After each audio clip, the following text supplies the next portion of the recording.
다 함께 성경 보겠습니다. 오늘 우리에게 주시는 말씀은 요한복음 15장입니다. 요한복음 15장 1절로 8절 말씀입니다. 요한복음 15장 1절로 8절 말씀을 봉독합니다. 나는 참 포도나무요 내 아버지는 농부라.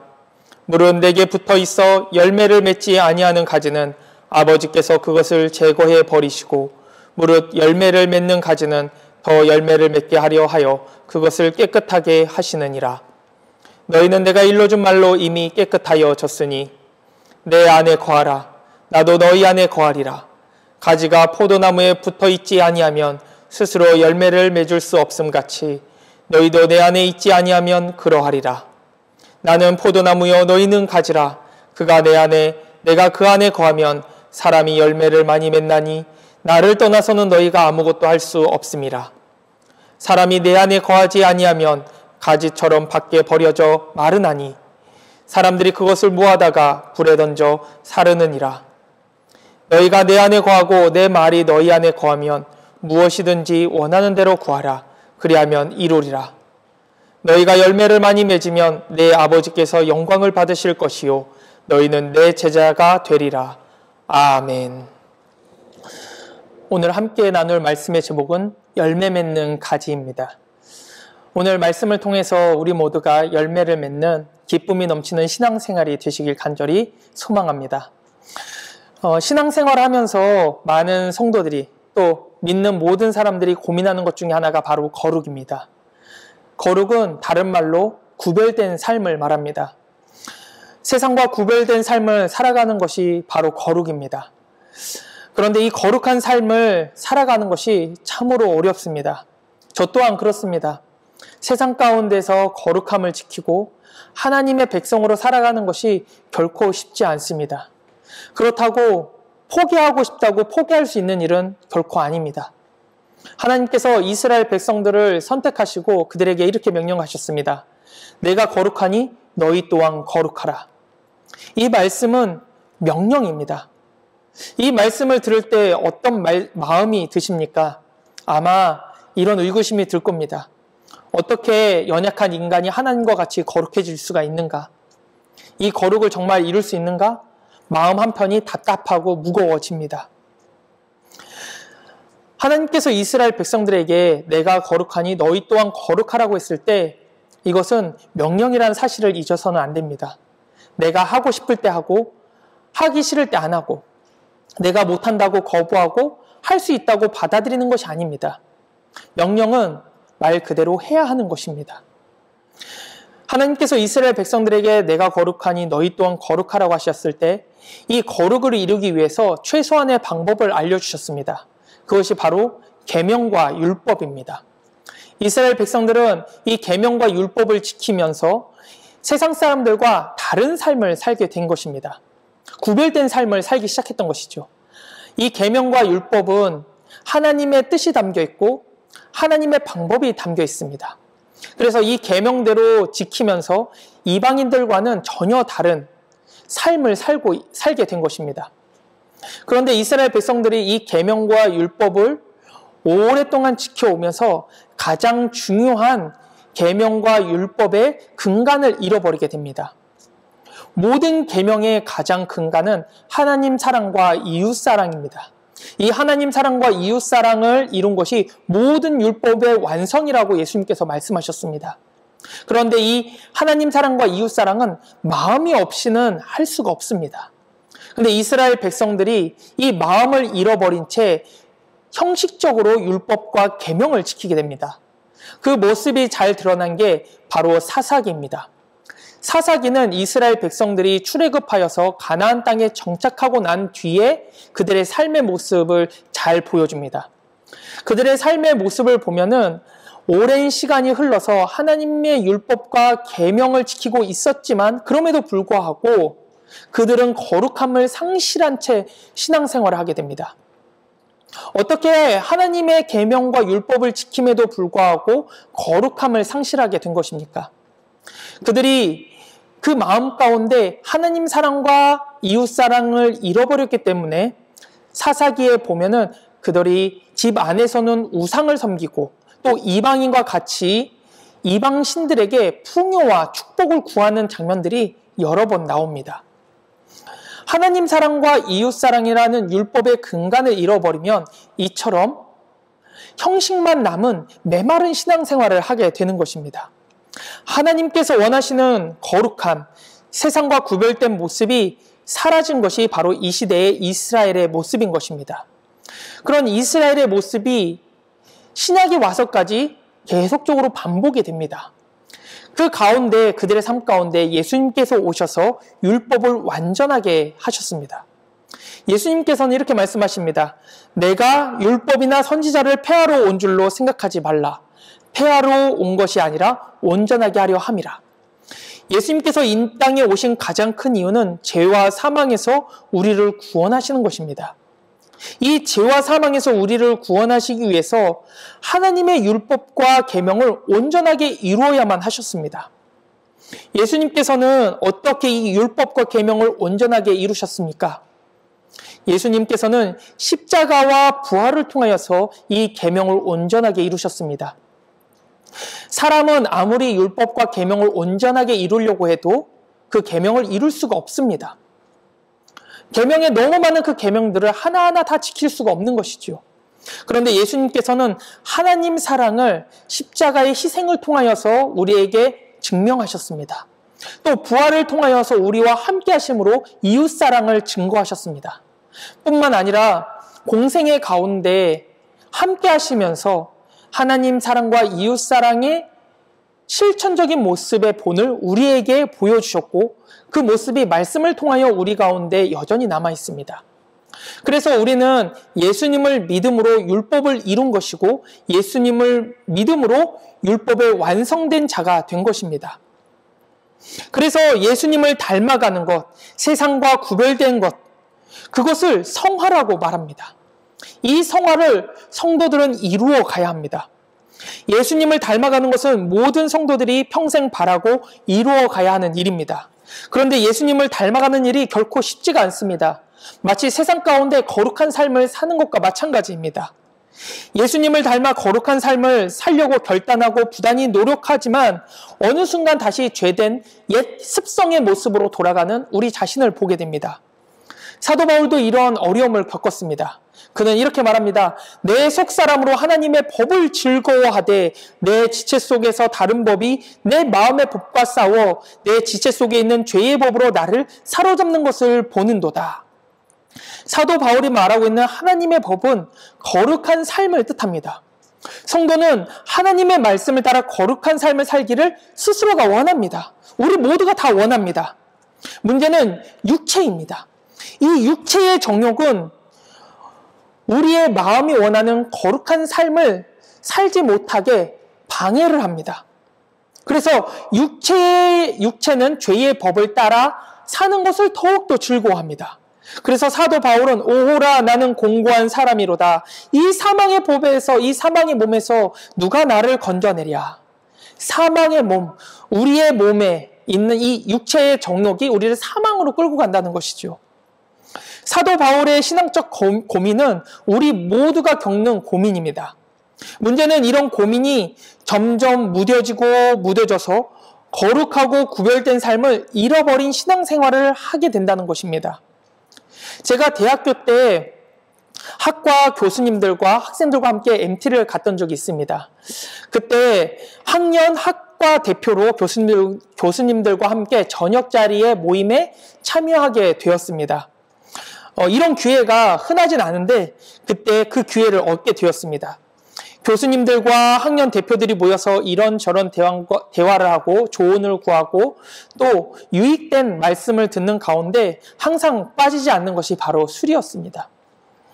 많은 대화들이 이루어지고 있는 가운데 이제 교수님들께서 한 사람 한 사람 학년 대표들에게 술을 따라 주셨습니다. 저는 제 신앙의 양심에 따라 술을 거부했습니다. 술을 마신다고 해서 지옥에 가는 것은 결코 아닙니다. 다만 제 신앙의 양심상 술을 거부했던 것입니다. 그런데 그 거부하는 저에게 지속적으로 권유하는 한 교수님이 계셨습니다. 그 교수님은 이렇게 말씀하셨습니다. 나도 교회를 다니니까 괜찮아. 한 잔 정도는 괜찮아 라고 말씀하셨습니다. 그런데 저는 굳고 완고하게 계속 거부를 했습니다. 그러다 보니 그 모임의 분위기가 점점 가라앉게 되었습니다. 그렇게 그 분위기 때문에 그런지 몰라도 얼마 지나지 않아 모임은 흐지부지 끝나게 되었습니다. 그리고 이제 한 해가 지나서 어쩔 수 없이 또 한 번 학년 대표를 하게 되었습니다. 그리고 그 해에도 MT를 가게 돼서 교수님들과 함께 모이는 저녁 자리에 또 가게 되었습니다.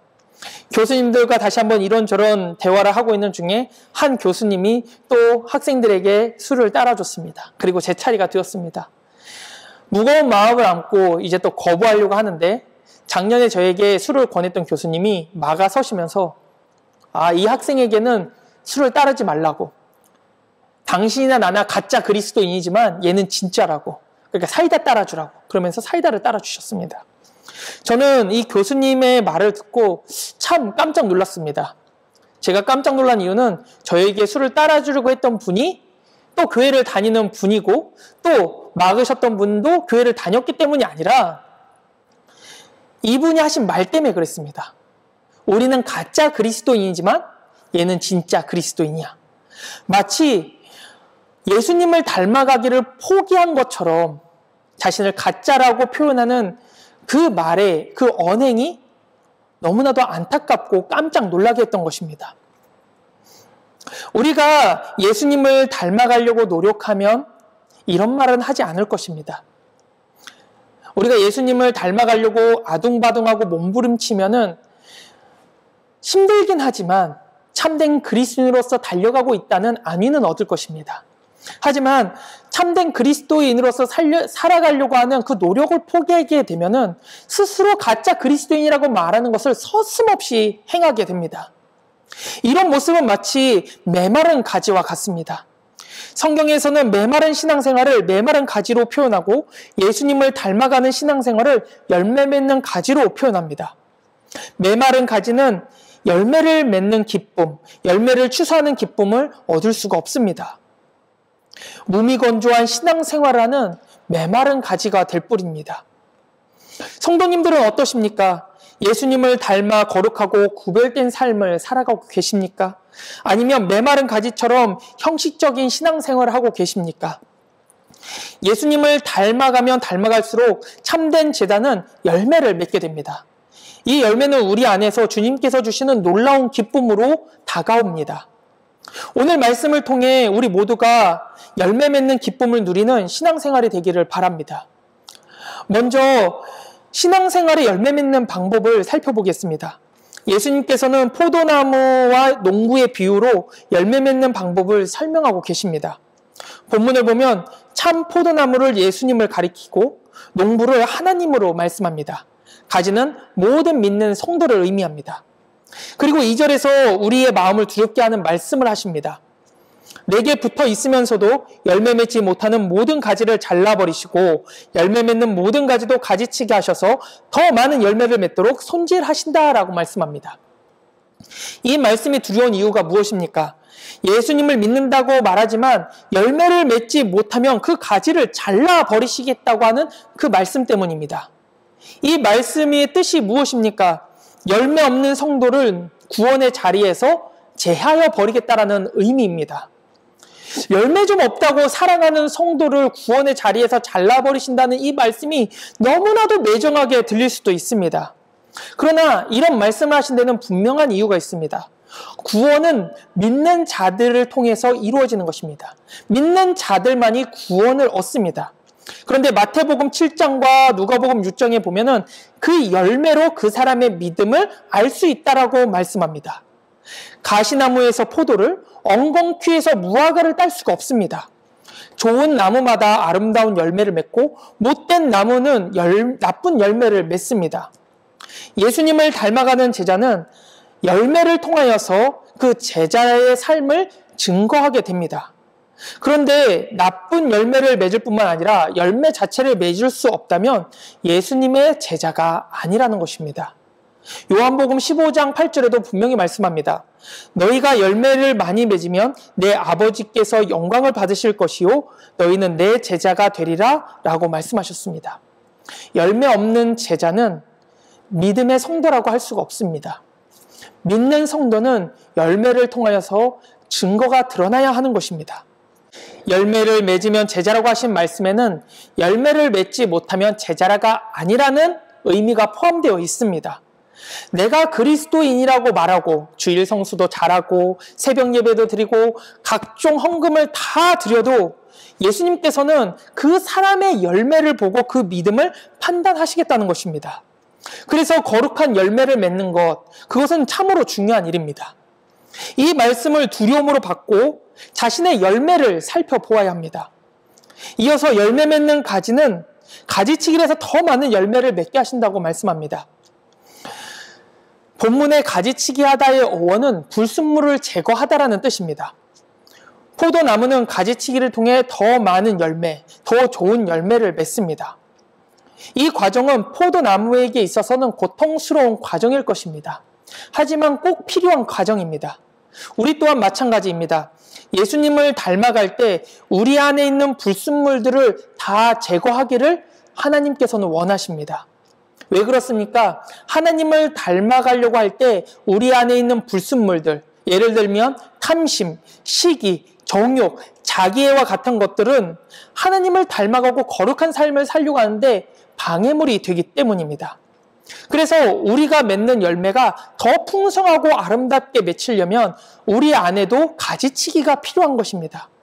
그래서 우리 안에 농부되시는 하나님께서 그런 것들, 탐심, 시기, 분노와 같은 이 가지들을 다 제거해 내십니다. 이때 우리 안에 분명히 어려움과 아픔이 있습니다.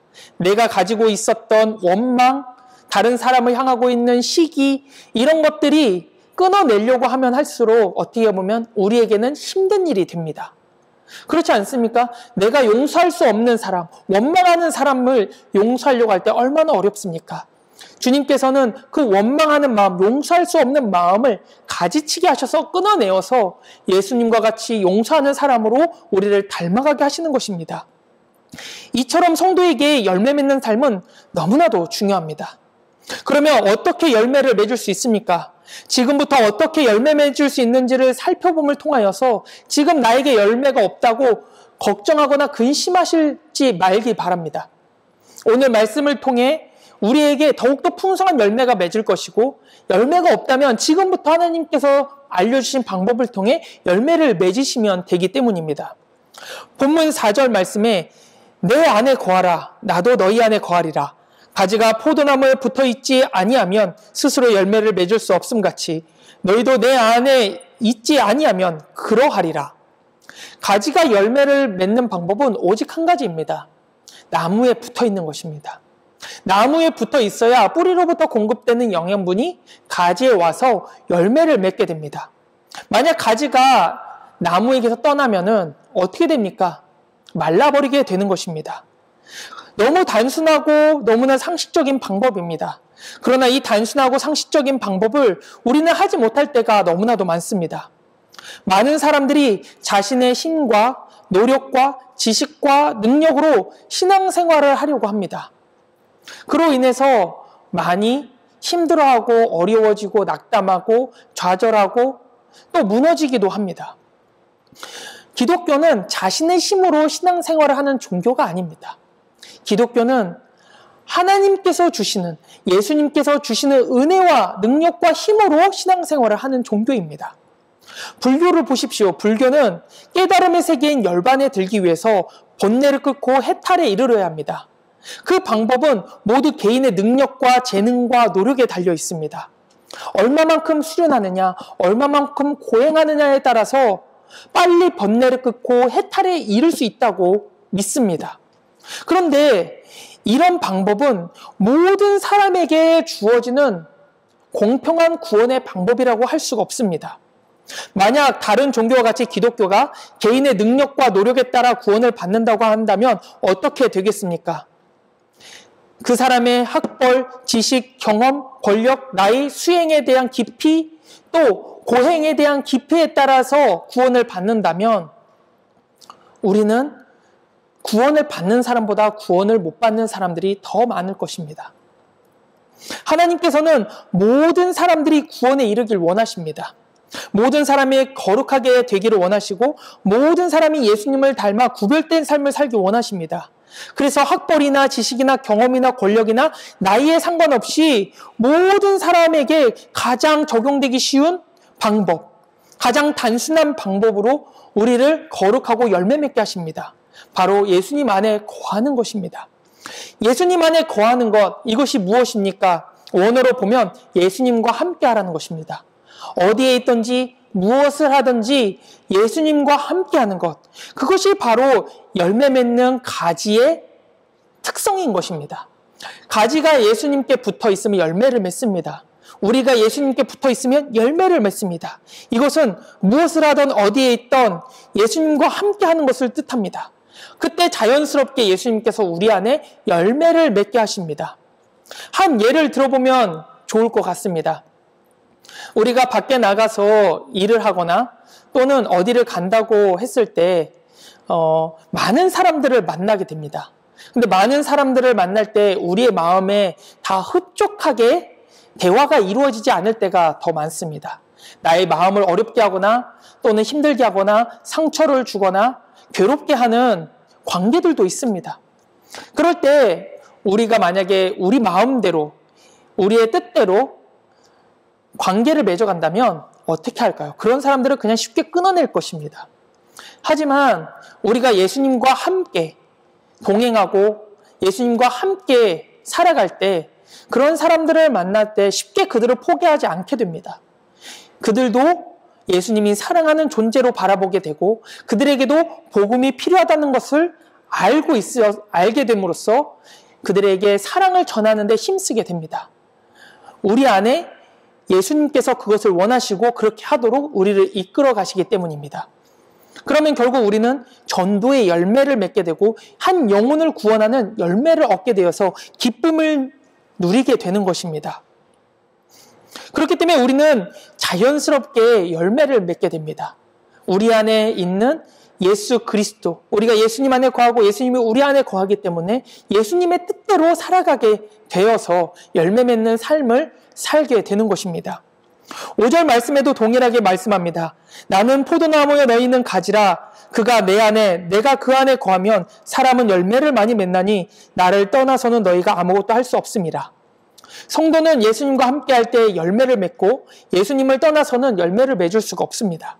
거룩도 구별됨도 구원도 우리의 힘으로 하는 것이 아닙니다. 예수님을 떠나서는 불가능합니다. 우리는 연약한 가지에 불과하다는 사실을 잊지 말아야 합니다. 우리가 해야 할 일은 하나님과 함께 하려고 기도하는 것이고 예수님과 연합하려고 간구하는 것입니다. 예수님의 뜻대로 살기 위해서 말씀을 가까이 하는 것입니다. 그런데 우리는 내 힘으로, 내 노력으로, 내 능력으로 신앙생활을 하려고 합니다.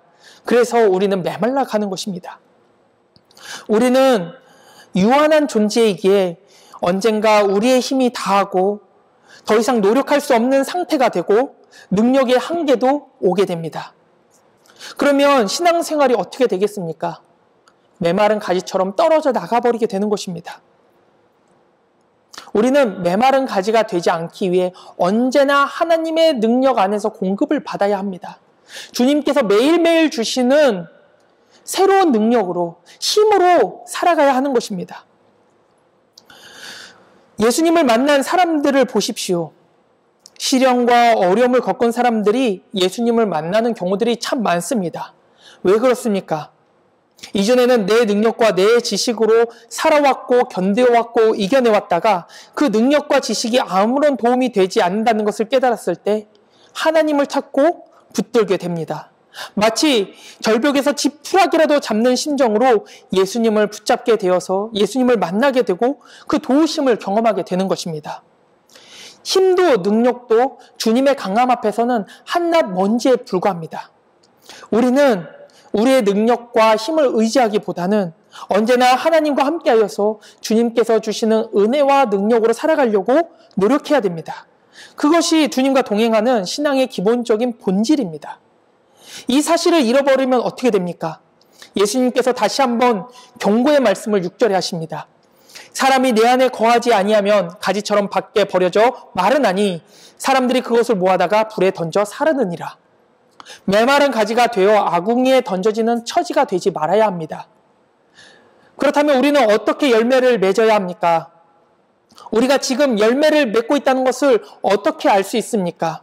바로 성령의 열매로 알 수 있습니다.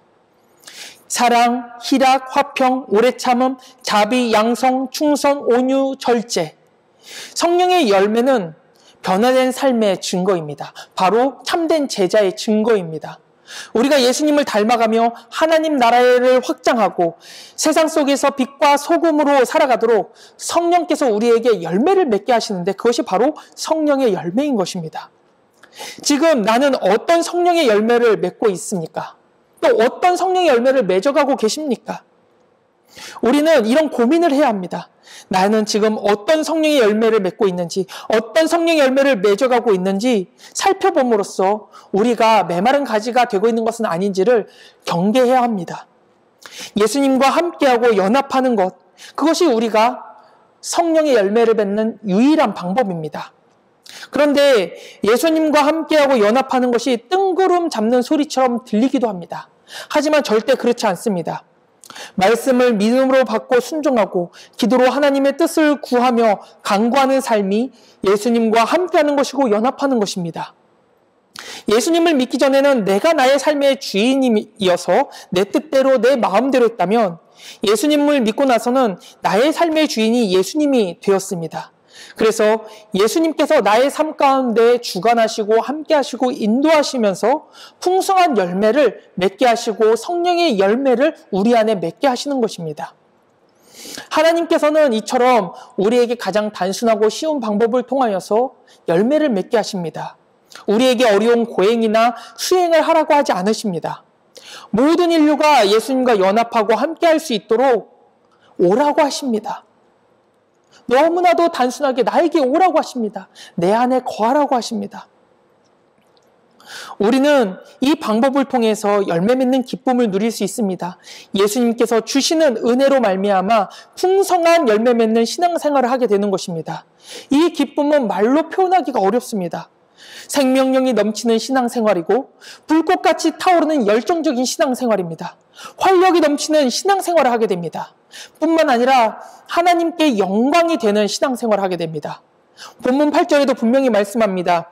너희가 열매를 많이 맺으면 내 아버지께서 영광을 받으실 것이요 너희는 내 제자가 되리라.